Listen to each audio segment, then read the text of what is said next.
Segment 2, Northtown Neighborhood News Magazine. Our original guest was supposed to be Don Gordon. I got a call, unfortunately, this morning from Michael Harrington, his campaign manager, that they are both sick, have the flu, probably as a result of overwork during the election. So I'm not able to present him today. So I dug around, and of course one of our favorite guests of all time was available, thank God.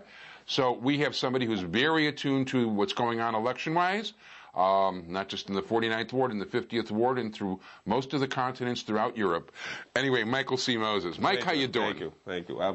You didn't dig that far, but you dug me up, I agree. Well, we just had Joe Moore on, so let's just talk about 49 for a minute. What do you see happening there? Well, I think when you look at 49 and 50, I think we have the same type of scenario. We have the leaders of big box on one side or the other. We have the leaders on other major legislation in the city council, and they're both in runoffs. And the reason they're both in runoffs is because they're doing their job. They're tackling the issues, they're talking about the issues, and they're standing up for what they believe in. This is not to say the people that are not in runoffs don't do the same thing, but because of their availability to the press, because of their exposure on these ideas and legislation, they're both in a runoff. And I think there's some similarities between both candidates, and we'll just have to see what happens in April. Well, let's see. Moore was only about 59 votes short. The Alderman Stone was only about 170 votes short. Right, and the reason they were short is because their opponents had money, and the reason their opponents had money was because of the issues which they took on during the council debates and the council meetings. And one of the issues, I shouldn't say it's the only issue about money, but I think you have to look at that and say, here are people who are doing their job, standing up for what they believe to be true, and standing up to believe for the ideas that they think will help their community. And Moore and Stone are on opposite sides on most issues, and that's why they're in the runoff. And there's nothing wrong with that. And I think as time goes on and there's more and more elections, I think you're going to see more aldermanic elections in runoffs for this very reason.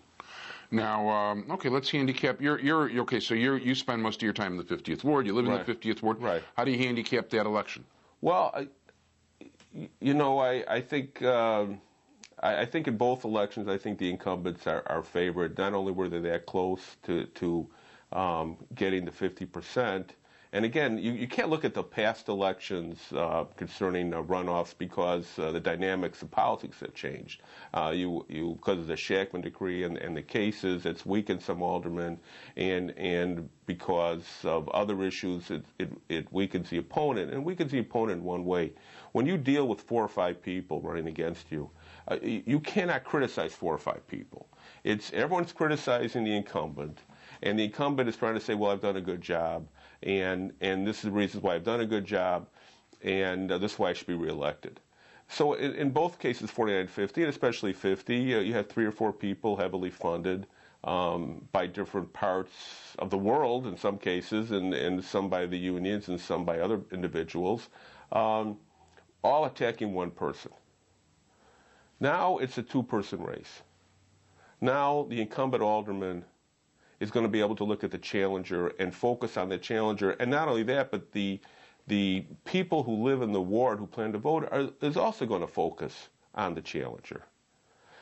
When you have situations with Moore and Stone, where they're so close to 50%, that and their challengers, I don't know what Mr. Gordon got coming second, but let's talk about about 30% approximately. About 30%, and then Nazy got 28%. Well, after all the spending and after everything that went wrong, or what they said was wrong in the neighborhoods, she only got 28%. Brewer, who, I'm sure both of them are very nice people, and I'm sure Aptab's a very nice person, who was endorsed by the labor. I actually thought Brewer had much more substance. She's a better talker, but I thought Brewer had more substance. Well, I'm not sure whether it was the endorsements or the organization or what happened, but she only got 28%. Now, it's true everybody starts with 0 on election day, but the point is the people that stuck with Alderman Stone through this barrage of negative campaigns and the unsubstantiated attacks on his family and himself still got 48%. And Nazy got 28%. So now she has to hold on to her 28%, which she probably will. She has to get all the Brewer people, which I don't know if she'll get them or not. I think it's too early. And then Brewer, as a matter of fact, in whatever statement, has not mentioned Nancy Dolar at all. Right, but we're talking about. She ran a pretty mean piece about him that he didn't vote in the previous, that he's never voted in the 50th Ward aldermanic elections. Right. He was only here one time. He's only been a 6-year resident, but that was she knows how to kick people. I'll give her that. Well, here's the thing, that there was kind of a truce, and she broke the truce between the people all running against Stone. What that means, I don't know. I mean, we'll have to see what happens. Let's see how the people feel that supported Greg Brewer. And the third, of course, person is Salman Aftab, who received about 500 votes, who I'm not sure if those people even vote. I think those people are probably loyal to Mr. Aftab. But on the other hand, I don't think they're going to run out and endorse anyone. He says, or they might. I think that's the 500 votes are the wild card in this race, plus the registration, plus the early voting. Well, Ms. Stoller she's a Filipino Christian, and right now there's all kinds of fighting between the Muslims and the Christians in the Philippines. Well, that's true, and that's something. But no one knows exactly what will happen here. But let's face it, I think both incumbents are closer to 50% than the challengers, and they have to run a multifaceted campaign. But it's not the campaign they're running; it's a campaign they'll be running against them. In that, what are the differences? What's the difference between Gordon and Moore? What's the difference between Dolar and Stone? And now people are going to really look at her and say, okay, is this the person I want for alderman, who got 28%? And it's not going to be enough to say, okay, well, she is just not Bernie Stone. I think however she decides to discuss the issues, however she does in the debates, however she talks to people over the phone, whatever type of campaign she does, there's going to be more of a spotlight on her. After the spotlight's been almost 100% on Stone, and it was almost able to get 50%.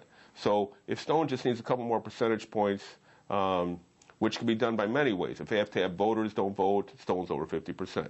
If 30% of Brewer's people don't vote, then Stone's over 50%. 5% of Brewer people vote for Stone, when she still gets 95, but I don't think she'll get 100%. Then Stone's very close to victory. And of course, each side can look at how they ran their campaigns in the February 27th election, and they can make the difference. She has the endorsements. She had money for literature. She had her case made. She got 28%. And I think it's almost, I wouldn't say impossible, but it'd be very unlikely that a person who has the money, had the endorsement, had an organization not going to endorse, to get 28%, to win almost every single vote that will come out, even if there are more people coming out to vote for registration, and win the election.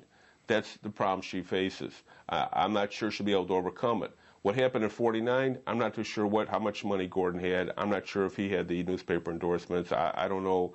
I think he had one of them. Okay, well, whatever the situation is. But I think when you look at it today, you have to say that both the incumbents and both the awards are going to be favored. And let's talk about 49 for a second. I know we talked about 50. I mean, Joe Moore was endorsed, I'm sure, by Jan Schakowsky.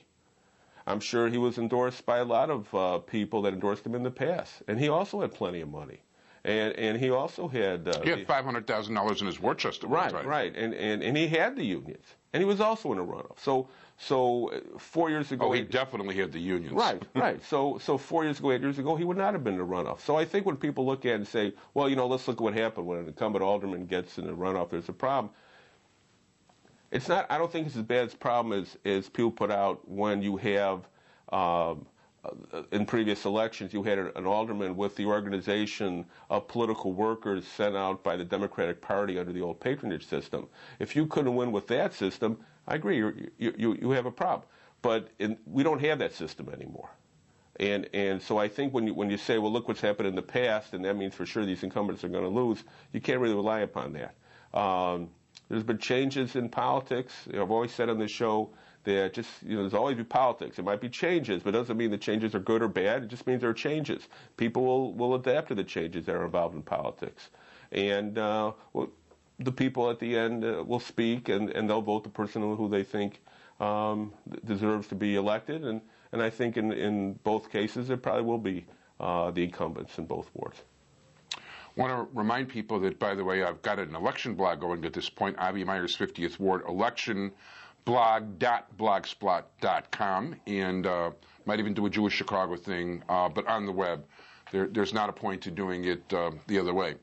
And don't make any comments about me, because I don't know him. So April 17th is the election. So what else do you see going on? I mean, what kind of strategy is involved? Well, are there a lot of people coming in, a lot of outside people coming into this election, or? Well, I think a lot of outside people come in, but I think what we've seen in almost every election, and this is even before under the old Patriot system, when you knock on a door for the first time and you say, well, I think you should vote this way or that way, that has no effect as it had before. So, again, the strategies are going to be organized, try to get your voters out, try to attract other voters, and try to put the focus on the election of the issues between the two candidates. And there's nothing wrong with that. I think, I'll tell you, one of the reasons why I think Mr. Brewer didn't do so well is because people perceived it as just a negative campaign.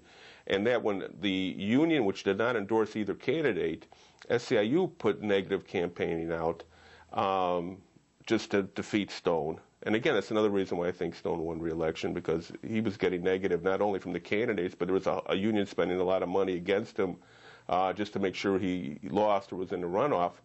Somehow, because people felt that Greg's literature was negative, even though Nazy's was pretty negative also, don't misunderstand me, but I'm just saying that literature seemed to, I don't know why, seemed to be associated with Greg Brewer, I think, more than Nazy Doler. I'm not sure why, whether it's because even her negative literature was maybe not seemed or perceived to be negative, but it seemed like all the negative literature, people said, well, that's from Greg Brewer. And I think that really hurt him. Well, I think until her newspaper endorsement, she really took third place in most people's minds, maybe even fourth place in some people's minds. But this could occur to her this time because the people really don't respond. People respond some to negativity, but only up to a point. Well, I think I think these personal attacks on people, I think they really backfire. I think people say, listen, this is not who I want that person who's doing the negative attacks to represent me. They really want to talk about the issues. But like I said, yeah, Stone didn't even address his opponents at all, and yeah, she really got down. I mean, Brewer probably got the dirtiest, but she was a close second. I understand. Of course she was a close second. I understand, but that's why the runoff is now going to be focused more on her. And same thing at 49, more on Gordon, because people are going to say, okay, now of all the challengers, some people might decide I'm going to vote for this person, but I'll vote for anyone if I think that person is qualified or if I think that person will do the best job for me. But so they're going to look very closely at that person. They're going to look at Dolar in 50. They're going to look at Gordon in 49. And I think compared to the incumbents, I think they'll have to make their case very strongly. They won't get away with these generalizations of issues, which we've seen in the 50th Ward from all the challengers against Alderman Stone. And I think you'll see this. I think you'll see both incumbents campaign looking at the challengers and saying, you know, what is this really? What are these challengers really saying? Who are these challengers? How long have they been involved in community activities? And what are they really talking about the neighborhood? How well do they know the neighborhood, and what are they saying about the neighborhood? And let's put the spotlight on them. So they have to now, I would say, define themselves, since I'm not quite sure that any of the challengers were able to define themselves other than against the incumbent in either ward. So it'll be interesting to see. We'll see the next 2 or 3 weeks, and then, of course, the last week or 10 days will be important. And we'll have more on the 50th Ward for sure. We're not sure about the 49th because the 50th is our primary. So stick around. Mike, if people want to contact you, they would call? 773-508-0100. But I do not have a blog. Okay, and Avi Meyers, 50th Ward Election Blog.blogspot.com. Thanks to my entire technical crew, Sonny Hersh. And stick around. Well, join us. This is the end of the show. Bye, everybody.